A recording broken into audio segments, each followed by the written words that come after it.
Ketika seseorang berdoa, maka di sana ada beberapa adab yang diajarkan oleh Rasulullah SAW dan Allah Subhanahu wa Ta'ala yang diterangkan oleh para ulama. Yang pertama, perlu kita ketahui Bapak Ibu, ad-du'a wal ibadah. Doa itu adalah ibadah. Jadi jangan mengira seseorang jangan berdoa, ibadahnya nggak ada katanya. Padahal doa tersebut adalah ibadah. Jadi jika seseorang berdoa, maka dia sedang beribadah. Tidak boleh diganggu, tidak boleh dikacaukan pikirannya. Karena mengganggu seseorang dalam ibadah, itu termasuk daripada golongan syaitan. Syaitan itu adalah orang yang tidak senang ketika melihat orang berdoa, ketika melihat orang beribadah. Maka ketika ada orang mengatakan, doanya aja kok banyak, ibadahnya kok enggak. Nah, berarti ini dia pisahkan antara doa dan ibadah. Padahal baginda Rasul Muhammad SAW dalam hadis mengatakan inna du'a wal ibadah. Doa itu adalah sebuah ibadah. Ini Bapak Ibu yang dirahmati Allah Subhanahu wa Ta'ala. Maka di sini ada beberapa adab. Yang pertama, an yajzima bid du'a wa yuqinu bil ijabah. Sebagai adab kepada seseorang ketika berdoa, maka dia harus berdoa yakin doanya itu diijabah oleh Allah Subhanahu wa Ta'ala. Tak boleh ragu-ragu. Karena kata baginda Rasul Muhammad SAW dengan hadis yang dihasankan oleh beberapa para ulama, salah satu Imam At-Tirmizi, beliau mengatakan Rasulullah SAW bersabda, ud'ullaha wa antum muqinuna bil ijabah wa'lamu annallaha la yastajibu du'a min qalbin ghafilin lah. Maka berdoalah kamu kepada Allah Subhanahu wa Ta'ala dan kamu yakin doa tersebut ijabah. Jangan berdoa dengan doa yang tak yakin diijabah. Ya Allah, turunkanlah bulan tu kepada ampuanku ya Allah. Dan kita pun tak yakin doa tu jatuh ke pangkuan kita. Maka kita tidak boleh berdoa sesuatu yang kita tidak yakin. Yakin kepada Allah. Seandainya bulan itu bisa jatuh ke pangkuan, doakan dan yakin kepada Allah, doa. Dan tak boleh ragu-ragu, kira-kira doa aku ini terkabul enggak ya? Enggak mungkin kayaknya, besar kali kayaknya. Oh, terkabul enggak ya? Enggak boleh. Maka di dalam adab berdoa itu wa antum mukhiruna bil ijabah. Kita harus yakin kepada Allah. Karena Bapak Ibu yang dirahmati Allah Subhanahu wa Ta'ala, doa ini termasuk ketakwaan kepada Allah.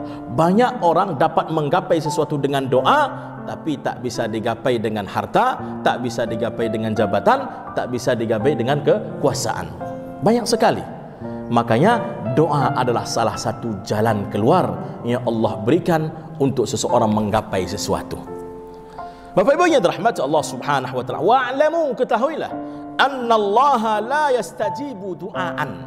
Allah tak akan kabulkan sebuah doa seseorang min qalbin ghafilin lah. Ketika doa tersebut dia lalai dalam berdoa. Artinya apa? Dia tidak sungguh-sungguh dalam berdoa. Dia ketika dalam berdoa itu seakan-akan kayak mau tak mau, seperti acuh tak acuh dalam berdoa. Kadang sebagian doa itu Bapak Ibu kan pertama atas tangannya, kemudian ke bawah. Akhirnya panjang kali doa Bapak itu. Seharusnya kan makin panjang doa itu makin bagus, tapi prakteknya sama juga Bapak Ibu ya. Kalau udah lama kali doa itu kayaknya jatuh juga tangan kita. Rupanya berat kali terasa tangan itu, sampai 10 kilo rasanya. Itu kalau doanya panjang. Dan ketika kita yakin doa kita diijabah oleh Allah Subhanahu wa Ta'ala, tidak boleh kita mengatakan, ya Allah kabulkan doaku jika engkau mau, kalau tidak enggak apa-apa, enggak boleh. Karena kata baginda Rasul Muhammad SAW diriwayatkan Imam Bukhari dan Muslim, la yaqulanna ahadukum, enggak boleh salah satu di antara kalian mengatakan Allahumma ghfirli in syi'ta, Allahumma arhamni in syi'ta, ya Allah ampunkanlah dosaku jika engkau mau, ya Allah rahmatilah aku jika engkau mau. Fa innahu la mukrilah lahu. Karena sesungguhnya enggak ada paksaan bagi seseorang berdoa. Enggak boleh kita mengatakan ya Allah kabulkan jika engkau mau. Kalau enggak mau ya enggak apa-apa. Enggak boleh. Ya Allah, makanya di dalam berdoa itu Bapak Ibu dibutuhkan adalah sebuah keseriusan. Itu yang pertama. Kemudian yang kedua, di dalam berdoa itu kita harus ikhlas. Masa mau minta enggak ikhlas Bapak Ibu? Di dalam berdoa itu diharuskan kita ikhlas. Ikhlas itu apa? Enggak ada embel-embel lain kecuali karena Allah Subhanahu wa Ta'ala tujuannya. Ikhlas itu bersih, lempeng, enggak ada masalah lain lagi. Enggak ada kebencian kita kepada Allah, enggak ada buruk sangka kita kepada Allah. Ikhlas betul-betul memang kita yakin kepada Allah Subhanahu wa Ta'ala. Fad'ullaha, dalam Al-Quran surah Ghafir ayat 14, Allah Subhanahu wa taala berfirman, Fad'ullaha mukhlishina lahuddin walau karihal kafirun. Berdoalah kalian kepada Allah dengan ikhlas. Artinya perintah ini memang datang dari Allah Subhanahu wa taala.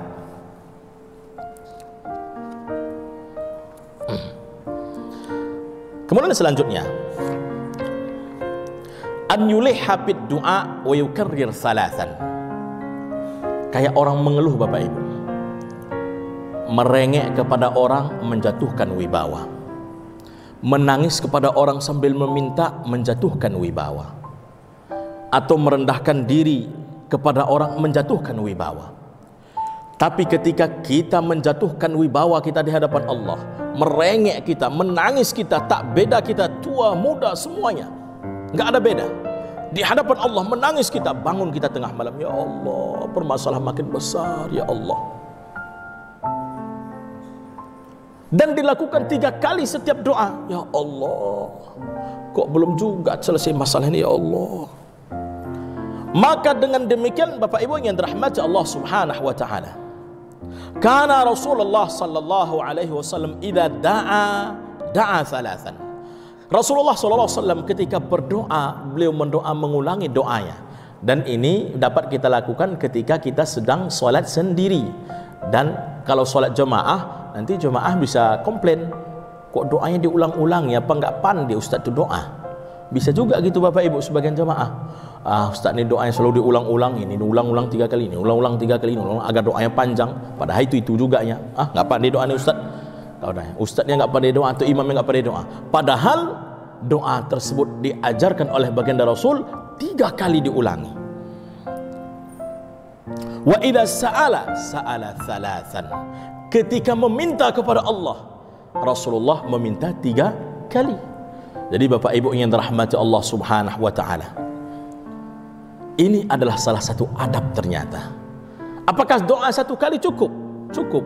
Tapi adab, dianggap kita beradab di hadapan Allah, dianggap kita nilai kita lebih di hadapan Allah ketika kita sambil merengek dan berdoa dengan 3 kali.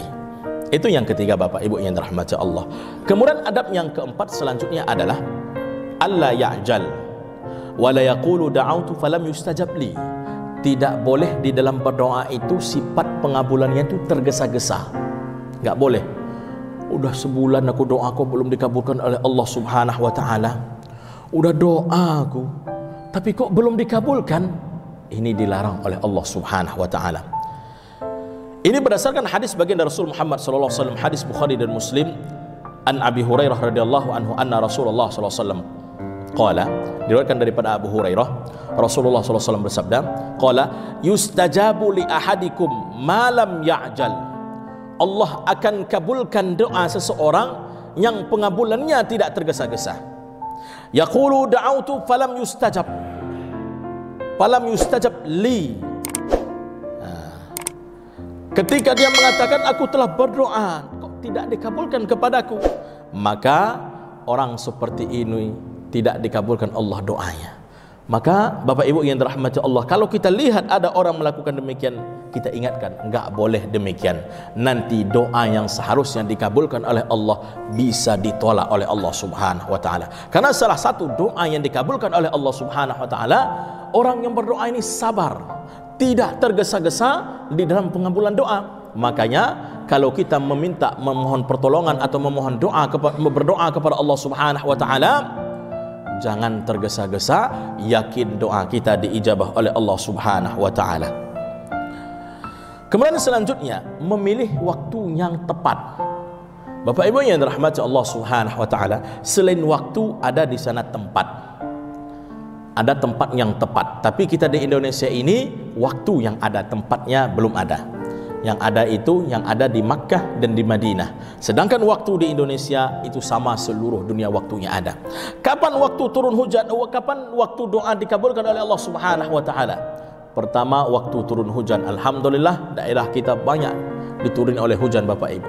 Ketika turun hujan berdoa kita kepada Allah Subhanahu wa taala. Antara azan dan iqamah berdoa kita kepada Allah Subhanahu wa taala. Dan yang paling bagus di antara itu adalah di sepertiga terakhir malam. Allah Subhanahu wa taala dalam hadis baginda Rasul Muhammad sallallahu alaihi wasallam, hadis Bukhari dan Muslim, yanzilu rabbuna tabaraka wa taala kulla lailatin ila as-sama'id dunya.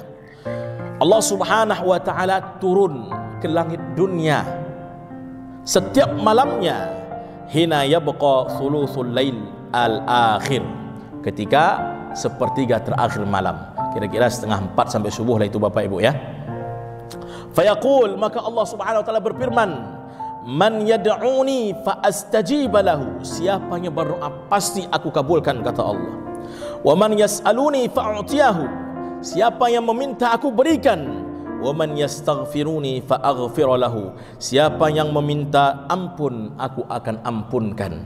Betapa banyak orang-orang yang bisa meminta ampun kepada Allah. Ini adalah waktu yang terbaik meminta ampun. Dan betapa banyak orang yang membutuhkan pertolongan.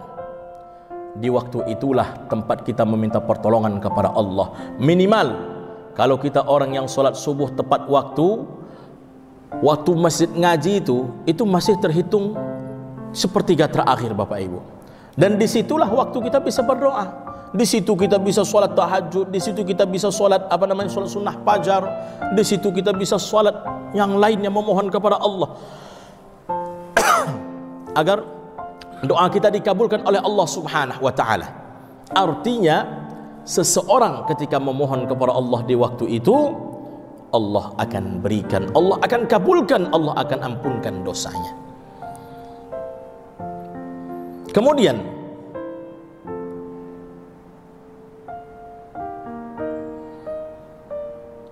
kita harus membuka atau mengawali doa tersebut dengan ucapan alhamdulillah dan selawat kepada baginda Rasul Muhammad sallallahu alaihi wasallam. Maka tidak berakhlak seseorang berdoa tanpa ucap pujian. Minimal ucap pujian itu Bapak Ibu, bismillahirrahmanirrahim, alhamdulillahi rabbil alamin. Itu dia pujian, segala puji bagi Allah, itu minimal. Baru kita salat kepada baginda Rasul, wassalatu wassalamu ala ashrafil anbiya'i wal mursalin wa ala alihi wa ashabihi ajma'in. Itu adalah sudah ada di sana pujian dan juga sudah ada di sana salawat kepada baginda Rasul Muhammad sallallahu alaihi wasallam.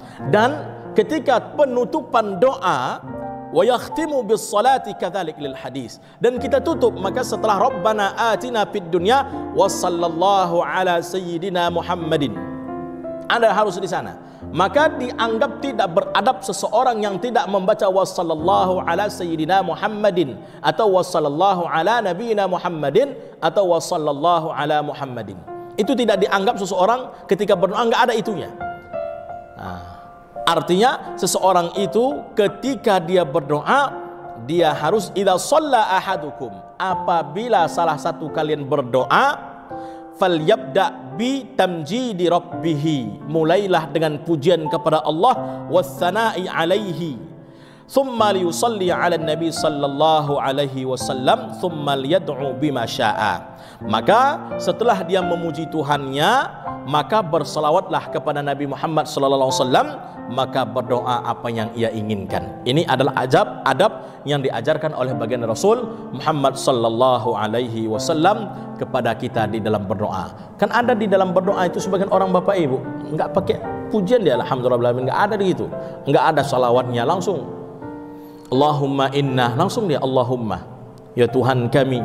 Ini dianggap tidak beradab di dalam berdoa. Kemudian agar doa kita itu diijabah oleh Allah Subhanahu wa taala, an yutayyib mat'amahu, dia harus menjadikan pakaiannya atau makanannya itu harus suci, jauh daripada makanan yang haram, jauh daripada najis, jauh daripada kotoran. Karena baginda Rasul Muhammad sallallahu alaihi wasallam bersabda, innallaha tayyibun la yaqbalu illa tayyiba, sesungguhnya Allah itu bagus dan tidak menerima kecuali yang bagus-bagus. Jadi ketika orang berdoa dia, wa mat'amuhu haram, wa mashrabuhu haram, wa malbasuhu haram, wa ghudhiya bil haram, fa anna yustajabu lidzalik. Ketika seseorang berdoa kepada Allah, makanan yang dimakannya haram, minuman yang diminumnya haram, pakaian yang dipakainya haram, wa ghudhiya bil haram, diberi makan dengan yang haram, fa anna yustajabu lidzalik. maka doa yang berat dikabulkan oleh Allah Subhanahu wa taala. Bagaimana makan yang haram itu panjang lebar bisa pembahasannya. Karena kalau cerita yang haram Bapak Ibu itu jauh lebih banyak cerita yang haram ketika cerita yang halal. Karena yang halal ini diridhoi oleh Allah, diridhoi oleh manusia, dan diridhoi oleh orang-orang sekitarnya. Sedangkan yang haram tidak diridhoi Allah, tidak diridhoi oleh manusia. Kalau kita ketahuan, kita pun malu. Itulah yang haram. Maka agar salah satu doa kita diijabah oleh Allah Subhanahu wa taala, tidak boleh barang-barang yang haram ada di dalam diri kita. Kemudian Bapak Ibu yang dirahmati Allah Subhanahu wa taala, di dalam berdoa itu kita dianjurkan mengangkat tangan.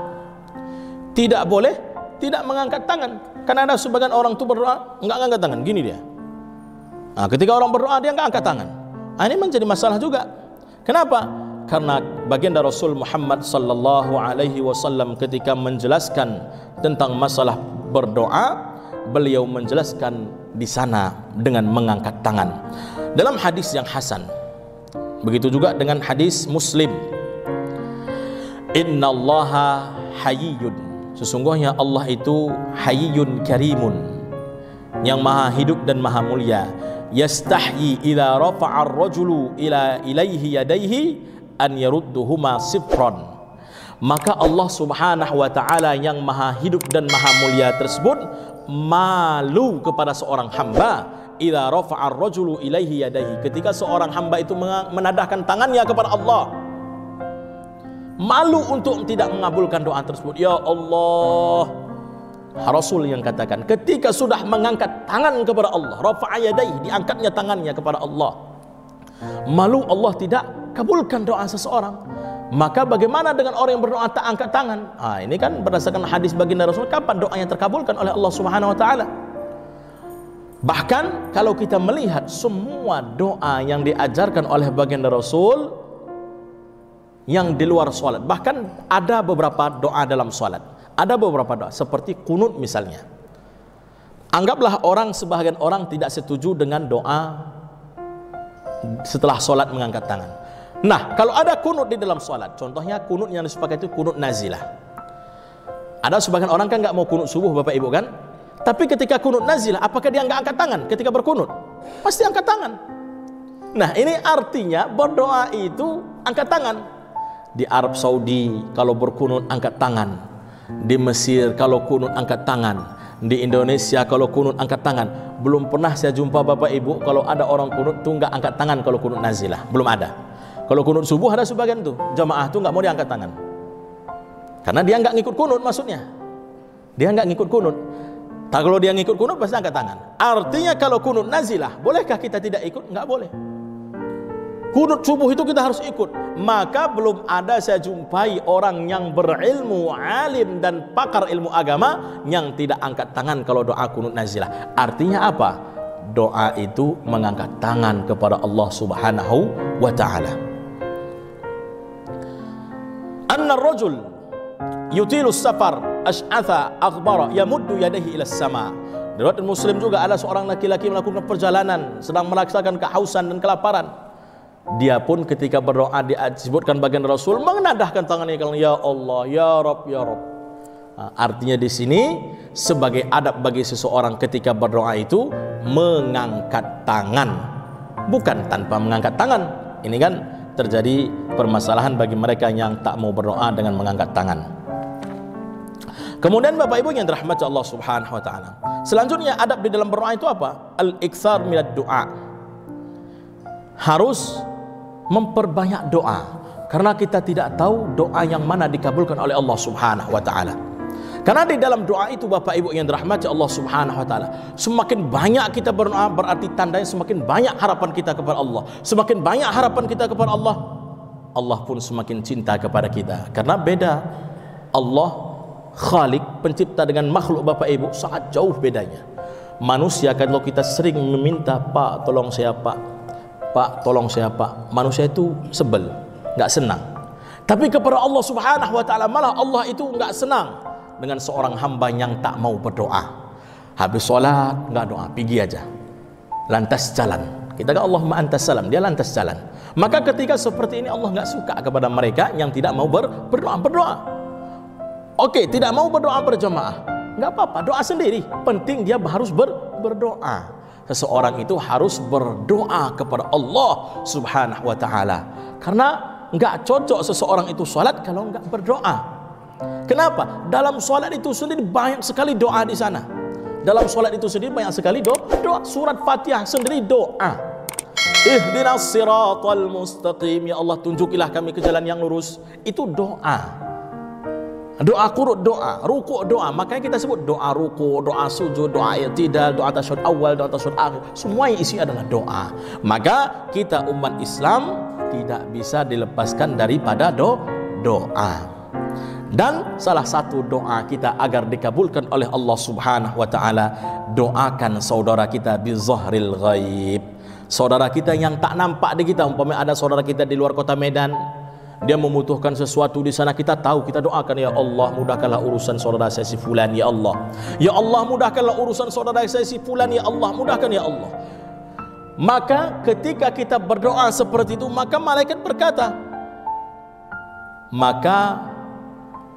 malaikat, amin walaka bimithlin. Malaikat mengatakan amin dan bagimu semisalnya. Apa yang kita inginkan untuk diri kita, doakan untuk saudara kita.